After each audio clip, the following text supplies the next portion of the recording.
नमस्कार मित्रों, मैं अनुराग हर्ष। हम हर बार किसी न किसी मुद्दे के ऊपर चर्चा करते हैं।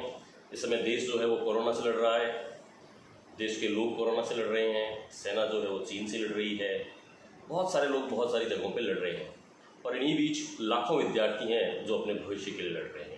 जैसा कि आपको पता है कि नीट का एग्ज़ाम जो है वो अभी बहुत मुश्किलों के बाद आयोजित हुआ और नीट की परीक्षा होने के बाद अब बच्चे अपनी काउंसलिंग के लिए लगे हुए हैं। उनके कितने नंबर आए हैं, वो कितना सिलेक्शन हो सकता है, नहीं हो सकता है, किस कॉलेज में जा सकते हैं, कहाँ नहीं जा सकते हैं, किस तरह के डॉक्यूमेंट की उनको ज़रूरत है, किस तरह की डॉक्यूमेंट की ज़रूरत नहीं है, क्या उनको करना होगा, वो भी परेशान है, उनके गार्जियन भी परेशान है। तो लाखों रुपए लोगों के जो ये मुद्दा है, लाखों लोगों का, इस मुद्दे को लेकर आज हम जिस शख्स से चर्चा कर रहे हैं वो है जेठमल जी सुथार। जेठमल जी उत्तर भारत का जो सबसे बड़ा कोचिंग संस्थान है सिंथेसिस, उसके निदेशक भी हैं और उसके साथ ही मैंने पिछले कुछ दिनों में उनको नोट किया है कि वो बच्चों को लगातार गाइड कर रहे हैं, लोगों को बता रहे हैं कि उनको क्या करना चाहिए, किस तरह से किस मुद्दों के ऊपर आपको ध्यान रखना है, किस तरह के डॉक्यूमेंट्स आपको चाहिए। तो मेरे को लगा कि क्यों ना मैं अपने जो दर्शक हैं, द अनुराग हर्ष शो के जो दर्शक हैं, उनको भी इसका लाभ मिलना चाहिए। तो हम बात करते हैं जेठमल जी से और उन मुद्दों के ऊपर चर्चा करेंगे जिसके जो आपसे जुड़े हुए मुद्दे हैं, आपके सिलेक्शन को लेकर जुड़े हुए मुद्दे हैं। आपको अगर किसी भी मुद्दे के ऊपर फिर भी आपको लगता है कि ये मेरा सवाल छूट गया है तो आप कमेंट बॉक्स में अपना सवाल लिखें। मैं कोशिश करूंगा कि जेठमल जी से उसका जवाब लेकर आपको फिर दे सकूँ। तो जेठमल जी, बहुत बहुत स्वागत है आपका। धन्यवाद अनुराग जी, और शो को सुनने वाले सभी श्रोताओं को और देखने वाले व्यूवर्स को मेरा नमस्कार। और ये अनुराग जी जैसा एक अनुभवी पत्रकार ही इस तरह की थीम को ला सकता है। आज जो देश का मुख्य धारा का अपन कहें तो जो चैनल्स हैं उनके ऊपर ये मुद्दे गायब है। जैसा अनुराग जी ने बताया कि अलग अलग मोर्चों पर आज देश लड़ाई लड़ रहा है, तो आज का जो ये युवा है नीट की भी लड़ाई लड़ रहा है, जो कि देश के आगे के भावी कोरोना वॉरियर्स हैं।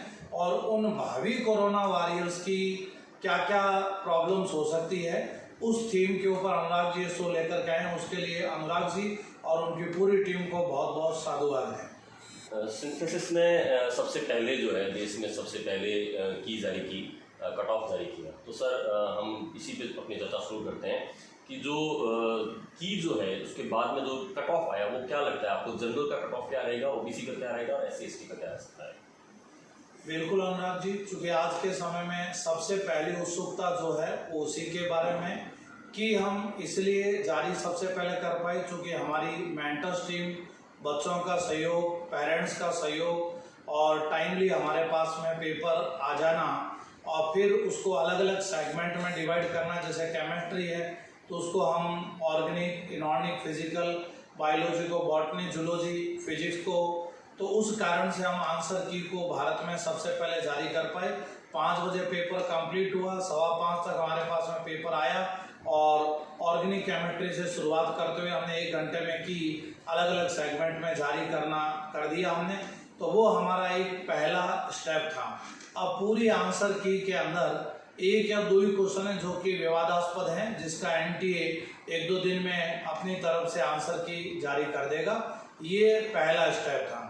फिर जो दूसरा स्टेप आता है कट ऑफ का, क्योंकि बहुत सारे लोगों को सबसे ज़्यादा उत्सुकता उसी चीज़ को लेकर के है। और आज हम पेपर का जो एक एनालिसिस उस दिन सॉल्व करने के बाद में हुआ तो उसमें एक व्यू निकल कर के आया। बायोलॉजी का पेपर मोस्ट इजी था, जहां 90 में से 80 क्वेश्चन तक लगभग बहुत सारे बच्चे पहुंच पा रहे थे। 80 से अबव क्वेश्चन जाने में थोड़ा थोड़ा प्रॉब्लम हो रहा था। केमिस्ट्री को बच्चों को इजी लग रहा था, लेकिन एज पर मेंटर्स टीम थोड़ा ट्रिकी पेपर था। उसमें 36 या 37 से ऊपर निकला इतना इजी नहीं था। फिजिक्स केमिस्ट्री के कंपैरिजन में कह सकते हैं थोड़ा इजी था, लेकिन फिर भी फिजिक्स बच्चों के लिए हमेशा एक हवा होता है और घबराहट भी होती है, तो उस कारण से बच्चे ऑन एंड एवरेज 35 या 36 के अप्रॉक्स ही कर पाए। तो उन परिस्थितियों को देखते हुए पिछले साल जो ऑल इंडिया का कट ऑफ था वो 580 था और राजस्थान, जिसको हम स्टेट कोटा कहते हैं 85%, उसका कट ऑफ 578 था। तो ये एकदम तय सा लग रहा है कि इस साल का कट ऑफ इनसे 15 से 20 नंबर हायर साइड में जाएगा। यानी इस बार हम माने तो राजस्थान PMT, जिसको पहले हम कहते थे 85% कोटा, उसका जो कट ऑफ है वो 590 के अप्रोक्स जा सकता है। और इसी प्रकार से अदर कैटेगरीज की हम बात करें तो हर कैटेगरीज में इस टाइप से आप 15 से 20 मार्क्स का इंक्रीज मान करके चलें। जैसे ओबीसी कैटेगरी की बात करें तो वो ऑटोमेटिकली यही रहेगा जनरल के अप्रोक्स। एससी कैटेगरी में जो 461 था तो वो 475, एसटी कैटेगरी में जो कट ऑफ 445 था अब वही कट ऑफ है वो 455 के अप्रोक्स। तो ये कट ऑफ जाने चाहिए। जनरल कैटेगरी में हालांकि एक ईडब्ल्यूएस नई कैटेगरी आप सब जानते हैं पिछले साल जोड़ी गई थी, लेकिन इसका ऑल इंडिया के अंदर चूंकि नंबर ऑफ सीट बहुत ही कम है तो उतना बड़ा बेनिफिट नहीं मिलेगा, उल्टा कट ऑफ हायर साइड में चला जाता है। लेकिन फिर जो बच्चे बच जाते हैं वो ऑटोमेटिकली जनरल कैटेगरी में काउंट हो जाते हैं। स्टेट में जरूर अपन कह सकते हैं ईडब्ल्यूएस का बेनिफिट सेंट्रल की तुलना में थोड़ा ज़्यादा रहता है, तो वहाँ जरूर कह सकते हैं कि यहाँ कट ऑफ आज 490 माने तो वहाँ अपन कह सकते हैं यही जो कट ऑफ है वो 588 के अप्रॉक्स भी हो सकता है। तो ये कट ऑफ रहने के चांसेस बनते हैं। अच्छा सर, जैसे जो बच्चे का कट ऑफ बन रहा है उसको लगता है कि मेरा सिलेक्शन हो सकता है, तो क्या उसको सबसे पहले क्या कोशिश करनी है? जैसे ही रिजल्ट आता है उसके बाद उसको सबसे पहले क्या काम करना है? भाई बच्चों का जो सबसे पहला है कि एक तो नीट ऑल इंडिया रैंकिंग, बच्चों के मन में फिर सीधा ये आता है कि साहब मेरे को कौन सा कॉलेज मिलेगा। उसके लिए mcc.nit.in all India UG counselling की एक वेबसाइट है, वहाँ नीट आपके राउंड फर्स्ट राउंड 2 की अलॉटमेंट लिस्ट है। आप अपनी ऑल इंडिया रैंकिंग निकलते ही ये देख सकते हैं कि पिछली बार इस रैंक पर बच्चे को फर्स्ट राउंड में क्या मिला, सेकंड राउंड में क्या मिला, तो ये कॉलेज का आइडिया। ऐसे ही राजस्थान की बात करें उसकी भी अपनी एक वेबसाइट है, वहाँ आप देखेंगे तो फर्स्ट राउंड, सेकंड राउंड और इवन एक मॉपअप राउंड और इवन उसके बाद में भी एक स्ट्रे राउंड होता है, वहाँ तक के अलॉटमेंट लिस्ट अवेलेबल है। हालांकि लिस्ट वहाँ पर आपको केवल सेकंड राउंड तक की मिलेगी, उसके बाद की मॉपअप और की अलॉटमेंट लिस्ट आपको वहाँ पर नहीं मिलेगी। तो पहली जिज्ञासा रहती है बच्चों की ये। दूसरा, जैसा कि आपने अनुराग जी बहुत अच्छा पूछा कि लास्ट में भागदौड़ नहीं करनी पड़े। लास्ट में ये देखने में आता है बहुत सारे बच्चों को भगदड़ करनी पड़ जाती है, पेरेंट्स को भी है, गवर्नमेंट भी है। अभी जिसमें कोरोना काल भी चल रहा है तो काफ़ी ज़्यादा प्रशासन आप जानते हो इन चीज़ों में लगा हुआ है, लेकिन अब प्रशासन के लिए इन चीज़ों को भी जो रूटीन चीज़ है, बच्चों के डॉक्यूमेंट्स हैं, जगह जगह प्रशासन की हेल्प मिलेगी, उसके लिए भी जाना पड़ेगा। सबसे पहली चीज़ तो बच्चे ये ध्यान रखें, स्टेट कोटा के लिए आपको डोमिसाइल सर्टिफिकेट चाहिए होता है, जिसको हम कहते हैं मूल निवासी प्रमाण पत्र। यदि आपका नहीं बना हुआ है बनाइए। मूल निवासी प्रमाण पत्र जीवन में एक ही बार बनता है, ये आप ध्यान में रखें। फिर दूसरा जो नंबर आता है वो आता है यदि आप किसी कैटेगरी से बिलोंग करते हैं तो उसके सर्टिफिकेट बनाने पड़ते हैं। मान लो आप ईडब्ल्यूएस में आ गए तो आजकल ईडब्ल्यूएस के 2 क्राइटेरिया हैं, एक सेंट्रल गवर्नमेंट के अकॉर्डिंग है और एक स्टेट गवर्नमेंट के अकॉर्डिंग है। स्टेट गवर्नमेंट में प्रॉपर्टी का क्राइटेरिया लगभग हट चुका है, केवल और केवल इनकम का क्राइटेरिया है, जिसमें फैमिली की इनकम 8 लाख रुपए से कम है वो इस क्राइटेरिया में आते हैं। तो मोस्ट ऑफ लोगों का ये इजीली बन जाता है ईडब्ल्यूएस कैटेगरी का सर्टिफिकेट। सेंट्रल का लेते ही इसमें प्रॉपर्टी के क्राइटेरिया भी इंक्लूड हो जाते हैं, वो कम लोगों का बन पाएगा। फिर बात रही ओबीसी सर्टिफिकेट की, इसमें 2 तरह के सर्टिफिकेट हैं, एक क्रिमिनल सर्टिफिकेट है, एक नॉन क्रिमिनल सर्टिफिकेट है। बेनिफिट नॉन क्रिमिनल सर्टिफिकेट में उसका क्राइटेरिया होता है पेरेंट्स की इनकम का 8 लाख या उससे कम होना, उसको हम एनसीएल कहते हैं। तो वो लोग ही इस क्राइटेरिया के लिए एलिजिबल होते हैं।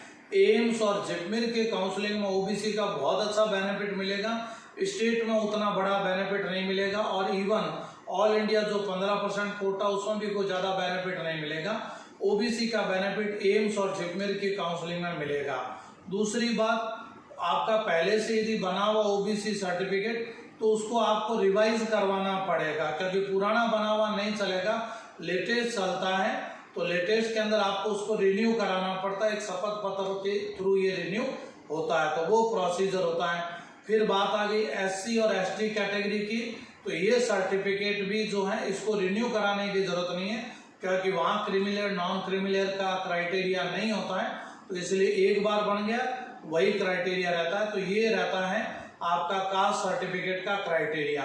फिर और अलग अलग क्राइटेरिया होते हैं, जैसे आपने नीट का एडमिट कार्ड है संभाल करके रखे हैं, 10th-12th की मार्कशीट है, आपके ओरिजिनल है, आपका टीसी है, आपका माइग्रेशन है। तो इस तरह के डॉक्यूमेंट्स होते हैं जो कि ड्यूरिंग काउंसलिंग ऑफिशियल वेबसाइट पर भी आपको मिल जाएंगे। और एमसीसी एक अलग जगह एफएक्यूज डालता है, फ्रीक्वेंटली आस्क्ड क्वेश्चंस, तो उसके अंदर भी एक डॉक्यूमेंट की लिस्ट दी गई होती है। तो उस लिस्टिंग के अकॉर्डिंग आपको ये प्रिपेयर करने होते हैं, जो कि बहुत बड़ा कोई टेंशन का इश्यू नहीं है, इजी वे में हो जाता है। लेकिन अलर्ट रह करके करेंगे तो थोड़ा बेनिफिट मिलेगा। दूसरी सबसे बड़ी बात कि जो भी बच्चा बाई चांस कैटेगरी से बिलोंग करता है, मान लो ओबीसी है, एससी है, एसटी है, तो ये आप ध्यान में रखना, आपको 2 तरह के सर्टिफिकेट बनवाने पड़ेंगे।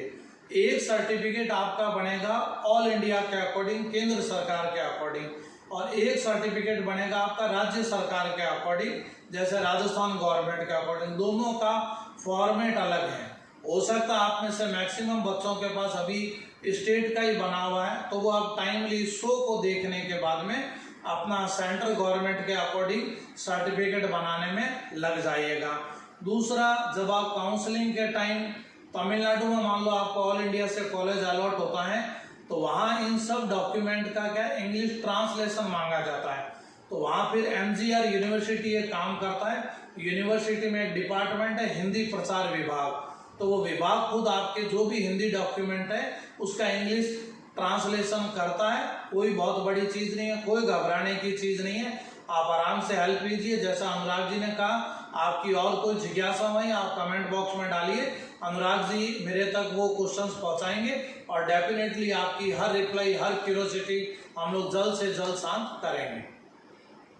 एक सर, ये बच्चों को प्रॉब्लम आती है कि काउंसलिंग का फॉर्म वो कैसे भरे। तो काउंसलिंग जैसे ही होता है तो काउंसलिंग का फॉर्म से कहाँ भरना है और कहाँ कहाँ भरना है, मतलब एक ही जगह भरना है या बहुत सारी जगह भरना होता है? बिल्कुल सही बात है अनुराग जी। इसमें देखिए एम्स का काउंसलिंग है जो पिछला साल का सिनारियो माने अलग ही जाएगा, क्योंकि इस बार एम्स 7 हो गया, तो इसका मतलब ये नहीं है कि काउंसलिंग भी 7 होगा। हालांकि ये अभी 100% तय नहीं है, लेकिन पीजी में क्योंकि उन्होंने अलग अलग कराया तो लग यही रहा है कि काउंसलिंग अलग अलग होगी। तो आपको एम्स के लिए अलग फॉर्म भरना है, नीट 15% कोटा के लिए एमसीसी की वेबसाइट के थ्रू आपको अलग से करना है। ऐसे ही आगे जाकर स्टेट कोटा, जिसको आप आरपीएमटी पहले बोलते थे, 85% कोटा हम कहते हैं, उसकी अलग वेबसाइट है, वहाँ आपको अलग भरना होगा। जिपमिर एक एग्जाम है जिसको लोग दक्षिण भारत का एम्स कहते हैं, उसका आपको अलग भरना पड़ेगा। तो सब जगह आपको अलग अलग काउंसलिंग के फॉर्म भरने पड़ेंगे। और अभी यही मान करके चलें कि सारे फॉर्म, क्योंकि पीजी में अलग अलग भरवाए थे, तो यूजी में भी सेपरेट ही होगा, क्योंकि अभी गवर्नमेंट की कॉमन काउंसलिंग का प्रोसीजर नहीं है। ये जरूर है बीएचयू, एएमयू, ये सेंट्रल यूनिवर्सिटी है, ये ऑटोमेटिकली पिछले कुछ सालों से ऑलरेडी नीट के साथ ही रहते हैं, यानी 15% जो कोटा ऑल इंडिया उसी के साथ काउंसलिंग होता है, उसी के साथ होगा। एएफएमसी की हम बात करें, एएफएमसी आपका मेरिट नीट के थ्रू होगा, काउंसलिंग आपका इनिशियली उसके थ्रू होगा, एक बार मेरिट उसके थ्रू आएगा, लेकिन उसके बाद एएफएमसी वाले अलग से एक मेरिट बनाएंगे और उन सेलेक्टेड मेरिट वाले बच्चों को वो पुणे में बुलाते हैं और वहाँ उनका सीबीटी कंप्यूटर बेस्ड टेस्ट होता है और उसके बाद एक इंटरव्यू भी होता है। तो एएफएमसी के लिए आपको वहाँ पर जाना होगा। एक सर, जो बच्चे कट ऑफ के हिसाब से नंबर नहीं ला पाते हैं तो उसके लिए कहा जाता है कि साहब प्राइवेट सीट जो है उसके ऊपर उनको एडमिशन मिल सकता है। तो क्या प्राइवेट सीट के लिए बच्चों को कहाँ तक के बच्चों के नंबर आ सकते हैं? 2 तरह की प्राइवेट सीट है, जो कॉलेजेस में, गवर्नमेंट कॉलेजेस में जो पेड सीटें हैं वो हैं, एक उससे नीचे जो मैनेजमेंट की सीट जिसको कहते हैं, या जिस पे ज़्यादा फीस लगती है, वहाँ पे एडमिशन होता है। तो उन दोनों के बारे में थोड़ी सा। बहुत ही अच्छा अनुराग जी, ये दिखाता है आपकी अनुभवी पत्रकारिता को कि आज आप गुड से गुड प्रश्न निकाल करके ला रहे हैं। बच्चों के मन में जो जिज्ञासाएं, ये दिखा रहा है कि आपने ये इंटरव्यू करने से पहले इसके बारे में कितना रिसर्च किया है। एकदम बिल्कुल जैसा कि आपने खुद ने बताया, 2 तरह की सीट है। जैसे राजमेश राजस्थान की हम बात करें, सोसाइटी गठित की गई थी और उसके अंडर में 7 मेडिकल कॉलेज आए थे। आपको याद हो तो चूरू, पाली, भीलवाड़ा, बाड़मेर और इवन अब नया अपन जोड़े हैं इसके अंदर, तो एक सीकर इस साल से स्टार्ट हो रहा है, उनको हम राजमेश के मेडिकल कॉलेजेस कहते हैं, जो कि PPP फॉर्मेट पर बनाए गए थे, जहाँ 50% सीटें वो गवर्नमेंट सीट होती है और 50% जो सीट होती है वो पेड सीट है। उन पेमेंट सीट में भी दो तरह की सीट है, एक मैनेजमेंट कोटा की सीट है और एक NRI कोटा की सीट है।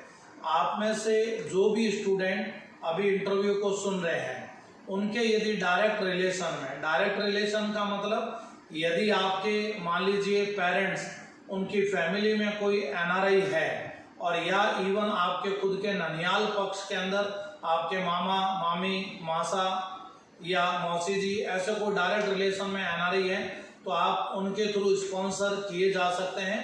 और इन सोसाइटी के मेडिकल कॉलेजेस में फीस 15 लाख रुपए पर एनम है। पिछले साल ये था कि NRI को सारी फीस एक साथ देनी पड़ती थी, यानी 500 सालों की फीस एक साल होती थी। लेकिन अभी थोड़े दिनों पहले न्यूज़ आई थी कि क्योंकि कोरोना काल है तो वहाँ पर एक रिलैक्सेशन दिया गया है, इसके भी पेमेंट सिस्टम को चेंज किया गया है, तो आप NRI का ध्यान रखें। AMU का जो मेडिकल कॉलेज है, जो कि इंडिया के टॉप 15 मेडिकल कॉलेज में आता है, वहाँ पर भी एक NRI का शानदार कोटा है, तो जो लोग उस कोटा के लिए एलिजिबल हैं, करना चाहते हैं, वो ट्राई करनी चाहिए। तो ये तो हुई NRI की बात। बाकी रही मैनेजमेंट सीट की बात। मैनेजमेंट सीट एक टाइप से देखा जाए जो बचा हुआ 50% कोटा है उसमें से है। और यहाँ रही कट ऑफ की बात, तो पिछले साल की हम बात करें तो ये कट ऑफ जनरल कैटेगरी के अंदर माने तो ये 545 के अप्रॉक्स था। तो जब इस बार गवर्नमेंट MBBS का कट ऑफ 15 से 20 नंबर ज़्यादा जा रहा है, तो यहाँ पर भी ये ज़्यादा जाना चाहिए, यानी हम लोग इसको जनरल कैटेगरी में मान रहे हैं, 555 के अप्रॉक्स मान रहे हैं। और बाकी इस बार कोविड सिचुएशन है और इवन इकोनॉमिक सिनारियो भी देश का प्रभावित हुआ है, तो कोई बड़ी बात नहीं है।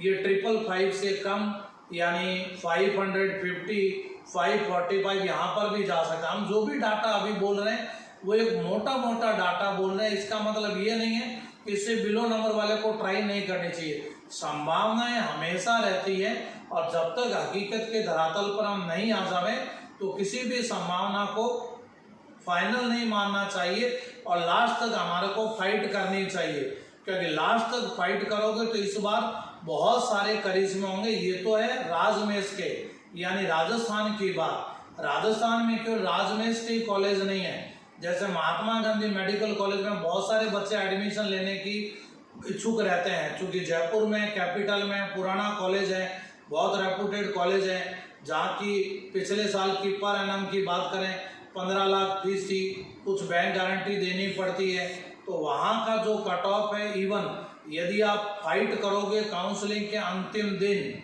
ये हो सकता है कट ऑफ किस्मत अच्छी रही तो जनरल के बच्चों के लिए भी ये कट ऑफ 420 के लगभग रह सकता है और आपकी किस्मत थोड़ा साथ देवे।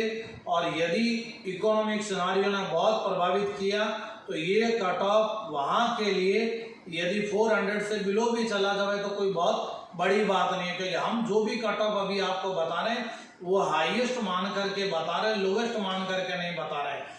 MBBS में हमने लोवेस्ट बताया है, लेकिन बाकी सब जगह हम हाईएस्ट को मानते हुए कर रहे हैं। और केवल महात्मा गांधी नहीं, उदयपुर में पैसिफिक और अदर मेडिकल कॉलेज भी है, अनंता भी है, अमेरिकन भी है, जयपुर में जयपुर नेशनल भी है, जवाहरलाल नेहरू मेडिकल कॉलेज भी है, तो ऐसे वेरियस मेडिकल कॉलेजेस अवेलेबल हैं। पेमेंट रेंज पर आपके डिपेंड करता है। यदि आप राजस्थान के इच्छुक हैं, आपकी पेमेंट रेंज 20 से 22 लाख भी यदि पर एनम जाती है और आपको वो अफोर्डेबल रेंज में लगता है, तो इवन ये कंडीशन है कि आप केवल 250 नंबर भी यदि नीट में लाए हुए हैं तो भी आपके लिए MBBS के रास्ते खुले हैं, बशर्ते आपके लिए वो पेमेंट सूटेबल हुए। तो ये तो बात रही अपनी केवल और केवल राजस्थान की। एक ऑल इंडिया में डीम्ड यूनिवर्सिटी के नाम से अलग से एक आप काउंसलिंग में ब्लॉक बना हुआ होता है। डीम्ड के अंदर सबसे मिनिमम पेमेंट का कोई कॉलेज है तो वो जामिया हमदर्द मेडिकल कॉलेज है न्यू दिल्ली का।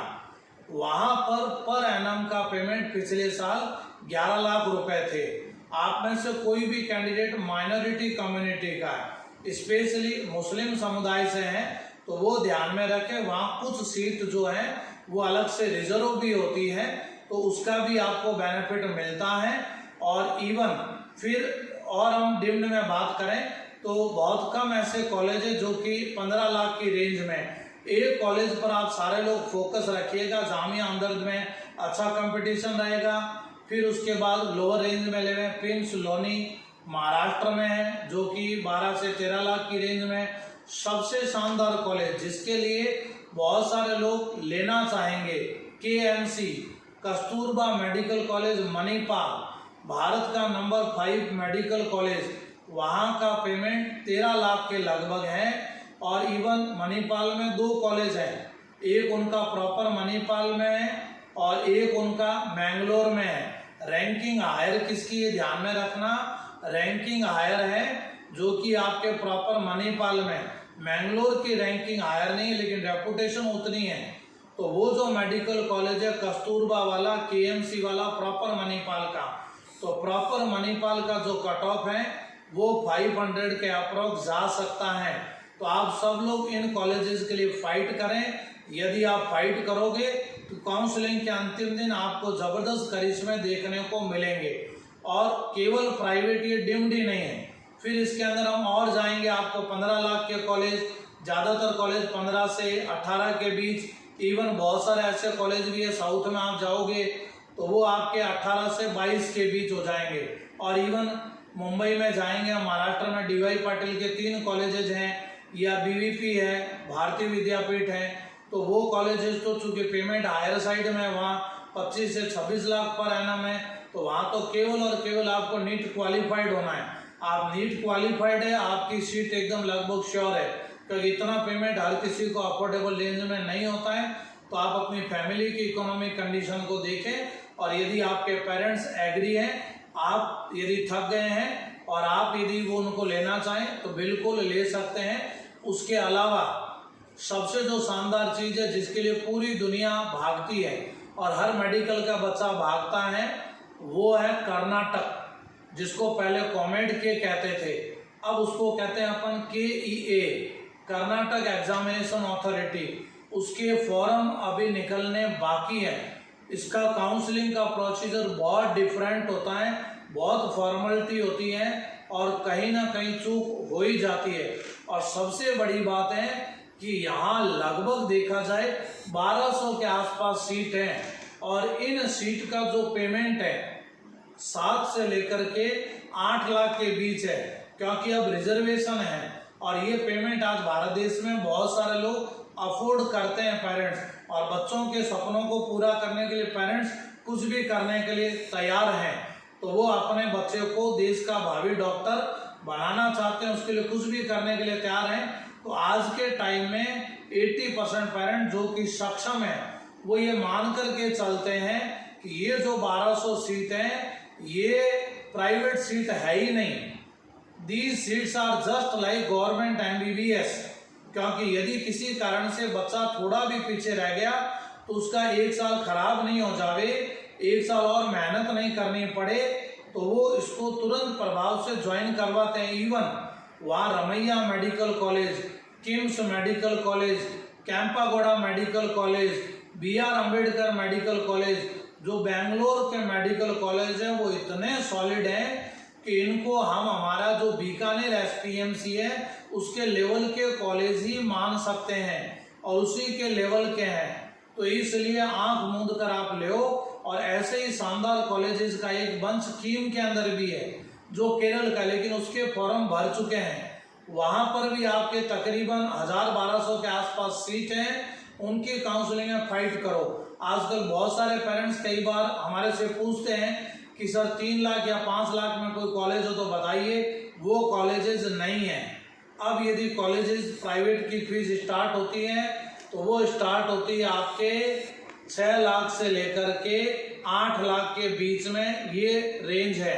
तो ध्यान में रखें, ऐसे आपके पास बहुत सारी अपॉर्चुनिटीज़ हैं। सर इस कॉलेजेस के बारे में जैसे आपने बताया अभी, तो क्या इन कॉलेजेस को अपन ये कर सकते हैं कि प्राइवेट बच्चे जो हैं वो आवेदन भी करें और उन कॉलेज कॉलेजेस के बाई चांस कई बार बच्चा होता है उसको पता ही नहीं चलता है कि भाई मेरा यहाँ हो सकता है या नहीं हो सकता है, तो आपने कोई ऐसी व्यवस्था कर रखी है जहाँ से बच्चा इससे जुड़ सकता है? बिल्कुल, बहुत ही अच्छी चीज़ है कि सिंथेसिस का देखिए एक सामाजिक सरोकार भी रहा हुआ है। गरीब बच्चों के लिए हमने DGSS के नाम से एक स्कॉलरशिप स्कीम चला रखी है, और ऐसे ही हिंदी मीडियम के बच्चों के लिए प्रज्ञानम के नाम से हमने सुशीला केशव संस्थान के साथ मिलकर एक फ्री कोचिंग भी चला रखा हमने। तो ये तो बात रही जो शिक्षा लेना चाहते हैं उनके लिए। और अब जो आपका सबसे महत्वपूर्ण बात कि सर जो बच्चे आपकी कोचिंग में नहीं पढ़े उनकी हेल्प कैसे हो सकती है, उसके लिए बिल्कुल हम लोगों ने अलग से व्हाट्सएप ग्रुप बना रखे हैं एकदम, और उन व्हाट्सएप ग्रुप में ऐसी ऐसी इन्फॉर्मेशन आती है जो हमारा दावा है कि भारत में शायद ही कहीं पर अवेलेबल होती होगी। हम इसको हमारा एक सामाजिक सरोकार मानते हैं, क्योंकि हम ये मानते हैं कि आप लोग देश के भावी कोरोना वॉरियर्स हो। कोरोना तो ख़त्म हो जाएगा, लेकिन आप देश के हमेशा हेल्थ वॉरियर्स रहोगे। तो हेल्थ वॉरियर्स को कहीं ना कहीं सहयोग करना ये हम सब की ड्यूटी है, हम सबका नैतिक दायित्व है। तो उसके लिए आप लोग संपर्क कर सकते हैं। मैं उसके लिए आपको नंबर भी बोल देता हूँ, एक बार के लिए आप नंबर नोट कर लीजिए 8003094891/92/93। नंबर एक बार और रिपीट कर देता हूँ मैं 8003094891। ये सिंथेसिस ऑफिस के नंबर है। आप अपनी मार्कशीट का वहाँ पर व्हाट्सअप कीजिए और एक रिक्वेस्ट डालिए कि सर हमने अनुराग हर्ष शो देखा था, वहाँ से हमें जानकारी मिली और हम सिंथेसिस के इस सामाजिक सरोकार देश का भविष्य बनाने का जो अभियान है इसमें शामिल होना चाहते हैं, और ये जो काउंसलिंग का प्रोसीजर है इसके अंदर इंक्लूड होना चाहते हैं। तो वो आप भेजिए रिक्वेस्ट और ज़रूर आपको हम ग्रुप में शामिल करेंगे। और ये हमारा दावा है कि उस ग्रुप के थ्रू आपको ऐसी इन्फॉर्मेशन मिलेगी कि इवन कुछ लोग जो अभी गवर्नमेंट MBBS की उम्मीद छोड़ चुके हैं उनको गवर्नमेंट MBBS मिलेगी। जिन लोगों को लगता है कि सर हमें प्राइवेट में टॉप कॉलेज नहीं मिल सकता, उनको टॉप कॉलेज मिलेगा। आपको लगता है आप फीस अफोर्ड नहीं कर सकते हैं, आपको तरह तरह के वहाँ पर तरीके मिलेंगे। तो पूरा बेनिफिट और पूरी आशा है कि आज जो लोग इस शो को देख रहे हैं उन बच्चों का भविष्य बदलने जा रहा है। दूसरी बात, आप शो देख रहे हैं, भले ही आप नीट की प्रिपरेशन नहीं कर रहे हैं, लेकिन आपका कोई जानकार कर रहा है तो आप उस तक ये सूचना जरूर पहुंचाएं, क्योंकि हर देशवासी का यही फर्ज होता है कि सूचना मैक्सिमम लोगों तक पहुंचाएं ताकि हम देश के भविष्य को बनाने में मदद कर सकें। बहुत बहुत धन्यवाद जयपाल जी, आपने बहुत समय दिया बच्चों को, और मैं कोशिश करूंगा कि जब बच्चों के और कमेंट्स जो आएंगे उसमें जो कोई सवाल होंगे तो एक बार फिर हम इस मुद्दे के ऊपर चर्चा करेंगे। तो दोस्तों ये थे जेठमल जी, और मैं फिर आपको बता देना चाहता हूँ कि जेठमल जी जो है वो उत्तर भारत का एक सबसे बड़ा जो कोचिंग संस्थान है जो बीकानेर में स्थापित है सिंथेसिस, उसके निदेशक भी हैं। आप हैं, श्वेत गोस्वामी सर हैं और मनोज बजाज सर हैं। तीनों ने मिलकर एक बहुत बड़ा मैं कहूँगा एक अचीवमेंट जो है इस पश्चिमी राजस्थान को दिया है कि वो पूरे उत्तर भारत का नेतृत्व कर रहा है। आप लोगों का जो काम है उसमें सिर्फ व्यावसायिकता नहीं है, मैं कहना चाहूँगा कि आप बहुत सारे बच्चों को जो स्कॉलरशिप है वो दे रहे हैं। आप बहुत सारे जो बच्चे हैं उनको एक दूसरी संस्था के माध्यम से उनको वैसे भी पढ़ा रहे हैं। जो अच्छे बच्चे पढ़ने वाले हैं, इंटेलिजेंट बच्चे हैं, उनको उनके लिए वो पैसे के लिए नहीं है, वो उनको भविष्य संवारने के लिए भी काम कर रहे हैं। तो ये आपकी सामाजिकता है, वो हमेशा जिंदा रहे सर। मैं पुनः आप लोगों का पूरी कोचिंग का जो है आपके उनका धन्यवाद ज्ञापित करता हूँ। धन्यवाद, जय हिंद। इस चैनल को अगर आपने सब्सक्राइब नहीं किया है तो आप कर लें। धन्यवाद।